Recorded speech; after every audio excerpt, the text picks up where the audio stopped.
வணக்கம் மக்களே, welcome to சிக் புக் vlogs. இன்றைக்கி நம்ம பார்த்தீங்கன்னா ஊருக்கு வந்திருக்கோம், அதாவது ஈரோடுக்கு வந்திருக்கோம். அதாவது ஈரோட்டில் வந்து ஊர் சுற்றி பார்க்கலாங்கிற சீரிஸ் ஒன்று தான். இப்போ நம்ம பெட்ரோல் ஃபுல் பண்ணிட்டு ஈரோட்டிலேருந்து கோபிச்செட்டிப்பாளையத்துக்கு தான் போகிறோம். அங்கே தான் அரியோட ஊர் இருக்குது. நாங்கள் எல்லோரும் ஃப்ரெண்ட்ஸாக 6 பேர் வந்து ட்ரிப்பு பிளான் பண்ணியிருக்கோம். அதாவது பார்த்திங்கன்னா ஊர் வந்து சூப்பர் ஊருங்க, கோபிச்செட்டிப்பாளையம் சூப்பர். எல்லாமே பார்த்திங்கன்னா வந்து விவசாய இடம், இன்னொன்று தோப்பு, அந்த மாதிரி நிறைய சூப்பராகவே இருந்தது. பச்சை பசின்னு இருந்தது, அதுதான் மெயினு. அதாவது நாங்கள் என்ன பண்ணிட்டோம், முதல்ல காலையில் வந்து டீயெல்லாம் அடித்து முடிச்சுட்டு அப்படியே ஊர் சுற்றி பார்க்கலாம் அப்படின்னு சொல்லிட்டு கார் எடுத்துகிட்டு கோபி வழியாக போயிட்டு இருந்தோம்.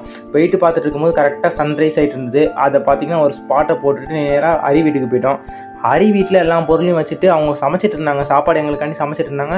அதில் நாங்கள் குளிக்கிறதுக்காண்டி வந்துட்டோம். சரி, அதுக்கு முன்னாடி குளிச்சிடலான்னு சொல்லிட்டு நாங்கள் என்ன பண்ணிட்டோம், லொக்கேஷன் பார்த்துட்டு இருந்தோம். அதோட நல்ல ஒரு குளமாக பார்த்து குளிச்சிட்டோம். இந்த இடத்துல தான் நாங்கள் குளித்தோமே, செம்ம ஜில்லுன்னு இருந்தது தண்ணி அந்த இடத்துக்கு. அதோட நொங்கு வந்துருந்தது, நொங்கையும் குளிச்சு முடிச்சு நல்லா கூலிங்காக குடிச்சாச்சு. என் முடியை பார்த்தாலே உங்களுக்கு தெரிஞ்சிருக்கும், அரியோட அம்மா எண்ணெய் வேற கொடுத்தாங்க. அந்த எண்ணெயை ஃபுல்லாக மண்டையில் அப்பிட்டோம். அதோட குளிச்சு முடிச்சுட்டு நாங்கள் பாரியூர் கோயிலுக்கு தான் வந்தோம். இந்த கோயில் ரொம்ப ஃபேமஸாக இங்கே கோபிச்செட்டிப்பாளையத்தில்.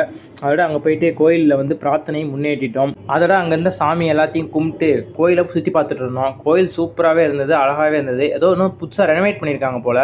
இன்னும் பழசாக இருந்ததா, இப்போ தான் வந்து பெயிண்ட்லாம் அடித்து நல்லா ரெனோவேட் பண்ணி சூப்பராக பண்ணியிருந்தாங்க. அப்படியே பார்த்தீங்கன்னா ஒரு பூசையை போட்டோம் வண்டிக்கு. அதாவது நாங்கள் நீலகிரிஸ் கிளம்பிட்டு இருக்கோங்க. நீலகிரிஸ் போகிறதுக்கு ஒரு பூசையை போட்டுட்டு எலுமிச்சை பழத்தெல்லாம் ரெடி பண்ணி வச்சுருந்தோம். அதோட பார்த்திங்கன்னா அடுத்த சீரீஸில் பார்த்திங்கன்னா நாங்கள் நீலகிரிஸ், ஊட்டி, அப்புறம் வந்து நிறைய விஷயங்கள்லாம் பார்த்துருக்கோம். அதெல்லாம் பார்க்கணுன்னா மறக்காமல் சப்ஸ்கிரைப் பண்ணி பாருங்கள். அடுத்த வீடியோவில் பார்க்கலாம்.